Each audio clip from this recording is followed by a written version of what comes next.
All right, let's take a look at the case. It's a Corsair 4000X RGB.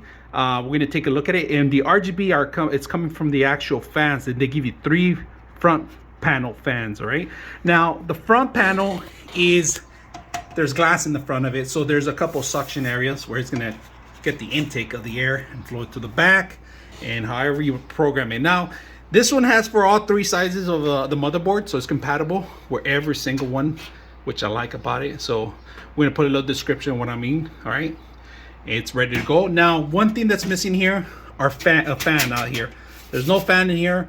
We recommend you one, exhaust, taking everything out. No water cooling, but it's ready to mount a water cooling system out here. Radiator, you can put your radiator up here, pushing it out. There is no room for anything else on this part of it. In fact, there is no brackets for a water cooling area, a pump or anything like that, unless you're going to mount it in here and build your hose yourself. Not that bad, but overall there is another mount in the bottom. Its features actually is for more of the intake for the actual power supply in here. This is the inside of it. It's all completed, and I like that it comes ready to mount. Of course, let's take a look at some accessories on top of it. First of all, we got USB, then we got a Type C, and we got a jack, audio jack 3.5, and then we got the reset button, and it's followed here, large power button. Now it does have a protector cover for dust, removable. This is, you can wash this, bring it back, and if you can see, it has plenty of room space for 2 types of fans. All right, even the 120 fans that you can put in here.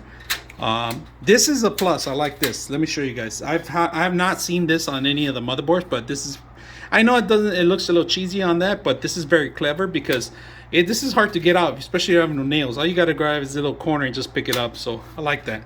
Very neat. Now let's take a look at the back of the case.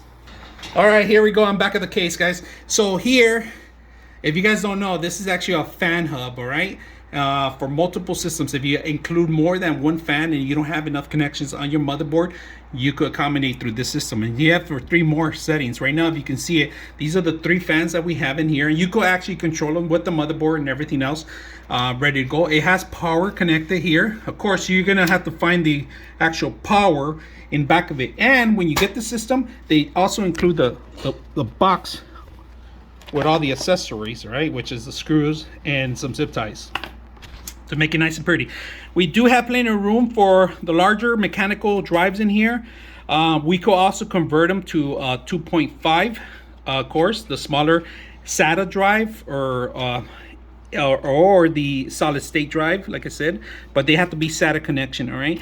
Unfortunately, I don't see any other connection unless you buy the power supply with a different kind of the 4-point connection. You can do that.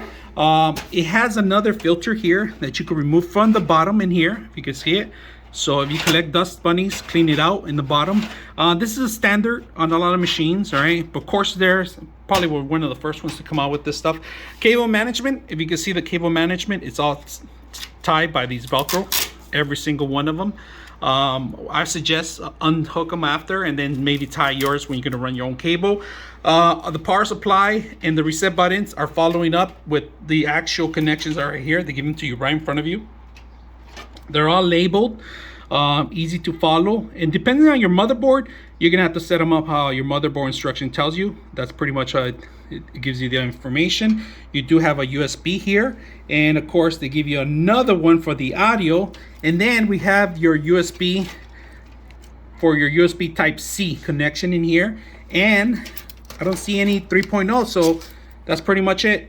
So let's go ahead and continue with the build that we're gonna do, and maybe we'll see a final solution how it looks like. The back of it, let's take a look real quick in the back of it. We have the space for our IO shield here. It tells you it's ready to go here and all the part. We have 1, 2, 3, 4, 5, 6, 7 racks that you could actually mount anything you want in here. And this is for the side racks that you could actually mount a video card in here, or accessories too. You could do any kind of, if you have a streaming card or something like that, it doesn't fit in any of these because of your motherboard, you can always set it up in here and buy an extended cable, a PCI cable to extend it to a motherboard, and it works the same as setting up in here. Very unique items in case you run out of space or it's producing a lot of heat. You can always separate them, but overall, ready to mount any kind of power supply in here. We are going to put 850 watts in here. More than enough for any kind of video card you're going to use. Unfortunately, a lot of video cards are sold out right now, but like the whole setup itself, very simple. Of course, it comes with one glass also on the side of it, the side panel. We're going to take a picture and we're going to do a late review after. And of course, we got the metal part, which is aluminum base. So hope you guys like it. Let's